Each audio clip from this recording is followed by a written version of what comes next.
तो नमस्ते दोस्तों, आप सभी का स्वागत है एक बार फिर से नए टॉपिक के साथ सेल्फ कंट्रोल एंड सक्सेसफुल में।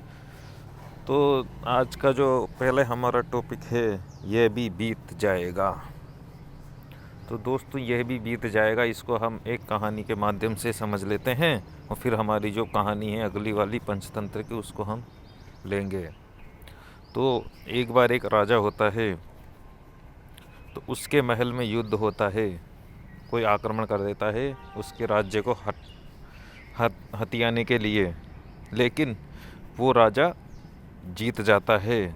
और साथ में जीत तो जाता है वो, लेकिन उसे एक भय भी हो जाता है कि इस बार तो मैं जीत गया, क्या पता अगली बार मैं जीतूँ या नहीं जीतूँ। तो इसलिए वो सोच लेता है कि इसके लिए कुछ ना कुछ उपाय ढूंढना पड़ेगा। और उसे एक अंदर से डर भी रहता है कि मैं कभी ना कभी मरूंगा तो सही, तो मरने के लिए भी क्या उपाय हैं कि कुछ ना कुछ संतुष्टि हो जाए। तो इसलिए क्या होता है, वो बहुत लोगों के पास जाता है, लेकिन उसे बात जमती नहीं है। जो भी वो विचार बोलते हैं वो सब शास्त्रों में लिखे हुए हैं और राजा ने सारे शास्त्रों का अध्ययन किया हुआ है, लेकिन उसे भीतर से कॉन्फिडेंस नहीं आ पाता कि करे तो क्या करें। तो फिर एक गांव में एक योगी जी होते हैं। सब गांव वाले उनको बोलते हैं कि इनको कुछ पता होगा, आप इनसे पूछ लो। तो राजा उस गुरु के पास जाता है और बोलता है कि मुझे मौत का भी भय है और मेरे राज्य को कोई हड़पा ना ले, इसका भी भय है, तो इसके लिए मुझे कुछ ना कुछ उपाय बताओ। तो गुरु उसको एक ताबीज़ दे देता है। ठीक है, और वो बोलता है कि राजा को कि तुम ये ताबीज़ पहन लो, और जब तुम कुछ भी कर सकते हो, जैसे मान लो कि तुम्हारे ऊपर हमला हो गया और तुम अभी सोच सकते हो कि मैं अभी तलवार है मेरे हाथ में, अभी तलवार चला सकता हूँ, तो तुम तब तक चलो तलवार चला लेना। इस ताबीज़ को खोल के मत देखना।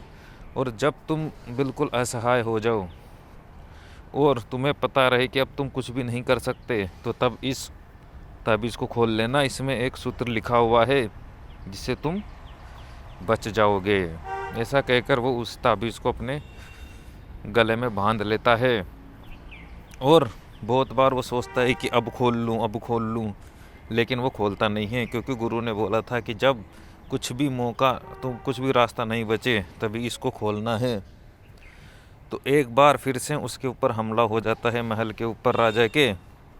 तो जैसे ही हमला होता है, वो राजा हार चुका होता है और राजा वहाँ से भाग जाता है घोड़े पे सवार होके। तो उसका घोड़ा बहुत तेज़ भगता है और पीछे जो विरोधी होते हैं उनके घोड़े उसके पीछे पीछे लगे रहते हैं। तो भागते भागते आगे खाई दिख जाती है उसको। तो अब वो सोच लेता है कि अब कोई उपाय नहीं है मेरे पास, क्योंकि पीछे तो सेना है पूरी और मैं उसमें मरूंगा ही। तो अब उसके पास कोई उपाय नहीं होता, वो लड़ भी नहीं सकता उनसे। तो वो एक पत्थर के पीछे, और घोड़े को तो छोड़ देता है, जो घोड़ा इधर उधर भग जाता है कहीं पे, और वो पत्थर के पीछे छुपा रहता है। और फिर उसे आवाज़ें आने लग जाती है कि पीछे जो घोड़े की आवाज़ें रहती है, बहुत सारे घोड़े जब दौड़ते हैं तो आवाज़ें आएगी ही, तो वो आवाज़ें उसे सुनाई भी देने पड़ जाती है। तो वो सोचता है अब कोई उपाय नहीं, अब मैं सिर्फ खोल लेता हूँ कि क्या लिखा हुआ है ताबीज़ में। और जैसे ही वो ताबीज़ खोलता है, उसमें यही लिखा हुआ रहता है कि यह भी बीत जाएगा। और उसके एकदम से सोचने पे तो प्राण उड़ जाते हैं कि ये क्या धोखा दे दिया गुरु ने, कि यह भी बीत जाएगा, इसका क्या मतलब है। तो फिर वो कुछ नहीं करता, बस बैठा रहता है। और फिर धीरे धीरे वो जो सैनिक होते हैं वो उस राजा के घोड़े के पीछे निकल जाते हैं, और इस तरह से राजा बच जाता है। तो इस कहानी से देखिए यही शिक्षा मिलती है, अगर आप भी फंस जाओ कभी, तो आपको सिर्फ मन में यही बोलना है कि यह भी बीत जाएगा। तो हो सकता है बहुत सारी समस्या जीवन में आती है, तो आप उनमें अगर घिरे हुए हो तो आप इस चीज़ को दोहरा सकते हो कि यह भी बीत जाएगा। अब जैसे कल कसिनो में हम हार गए, तो हमने भी दोहरा दिया कि यह भी बीत जाएगा, और हम शांत हो गए, हम खेले नहीं फिर। तो आज का रेस्ट है, और अब आते हैं हम अगली कहानी पंचतंत्र की पे। क्या है आज देख लेते हैं। कहानी नंबर होगी अपनी 11। अच्छी कहानी है, व्यर्थ सुझाव। तो एक बार बंदरों का एक झुंड सर्दियों के मौसम में बारिश में फंस गया। वे सभी ठंड से ठिठुर रहे थे। तभी एक बंदर को एक जुगनू दिखा। उसने चमकते रंग की वजह से बंदर के वह आग की चिंगारी प्रतीत हुई। आग जलाने के लिए सभी बंदर उस जुगनू में फूंक मारने लगे। पास एक पेड़ की डाली पर बैठी चिड़िया उससे इस निरर्थक प्रयास को देख रही थी। वो चिल्लाई, तुम सब जुगनुओं से आग जलाने की व्यर्थ कोशिश कर रहे हो। तुम सभी को किसी गुफा में छिप जाना चाहिए।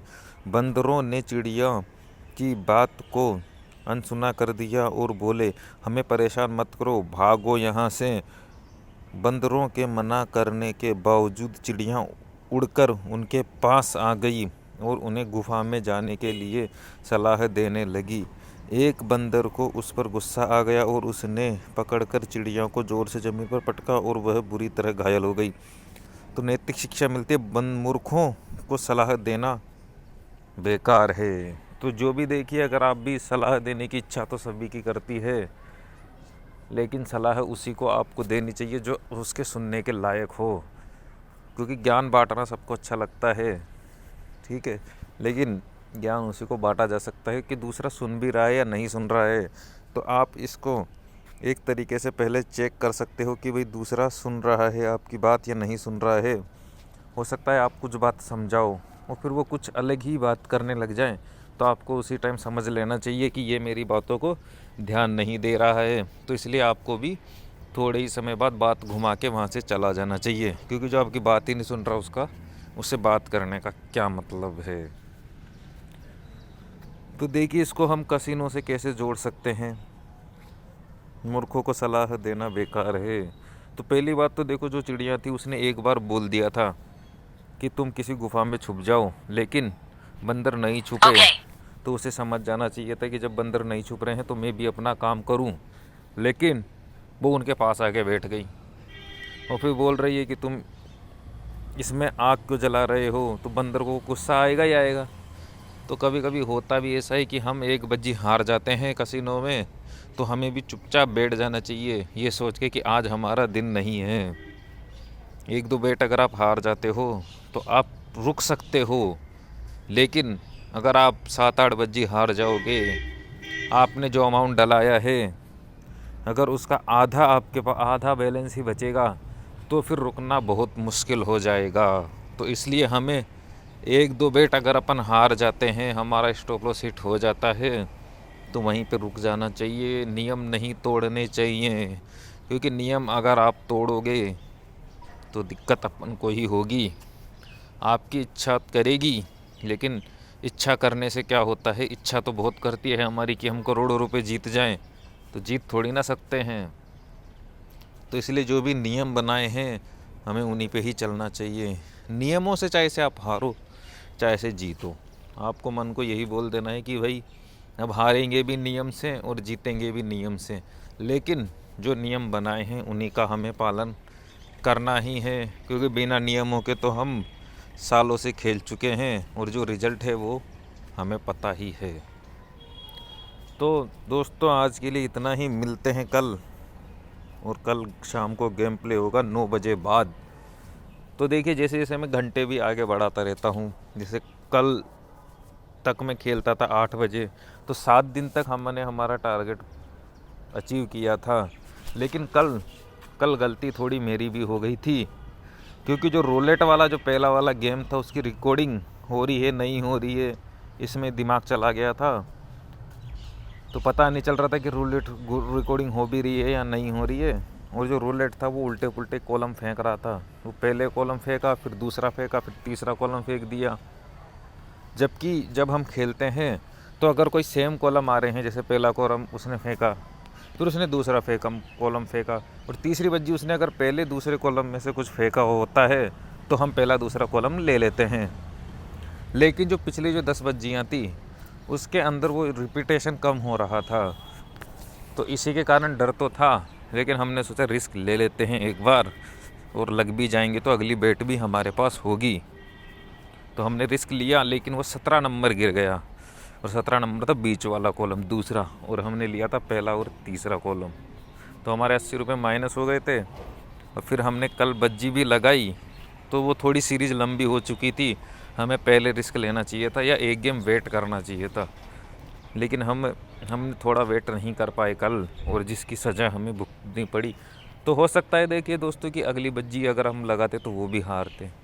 तो ये भी हो सकता है कि जब आपका स्टॉप लॉस लग जाए तो तब आपको शांति से बैठ ही जाना चाहिए, क्योंकि जब आप कुछ भी लगाओगे वो हारेंगे ही हारेंगे। क्योंकि गेम हमारे हाथ में नहीं है, गेम कसिनो के हाथ में है। तो ऐसा नहीं है कि हम जब सोचेंगे तब जीतेंगे ही जीतेंगे। तो इसलिए हमें क्या करना चाहिए, जो हमारे हाथ में है हमें वही करना चाहिए। हमारे हाथ में सिर्फ एक ही चीज़ है, खेलना और रुकना, बस। इसके अलावा कोई चीज़ नहीं है। अगर आप 2-3 गेम हार जाते हो तो आप वही करो जो आप कर सकते हो। क्या कर सकते हैं अपन? सिर्फ रुक सकते हैं। तो हमने कल वही किया, हम रुक गए। और रुकने से हमारा जो बैलेंस है देखिए वो भी बचा हुआ है। आईडी में जो बैलेंस है वो वैसा का वैसा ही रखा हुआ है। और हमें उसको ना तो उसके बारे में सोचना है, आईडी के बारे में कि इतना कम हो गया, ये हो गया, उसको जाने ही दो, उसको भूल ही जाना है। हमें यही सोचना है कि हमने 2 साल तक खेलना ही बंद कर दिया है, हम आईडी को बिल्कुल बंद कर दिए हैं, यही सोचना है हमें। तो मिलते हैं दोस्तों अगले वीडियो में। वीडियो थोड़ी लंबी हो रही होगी, 11 मिनट हो गए। तो आज के लिए इतना ही दोस्तों।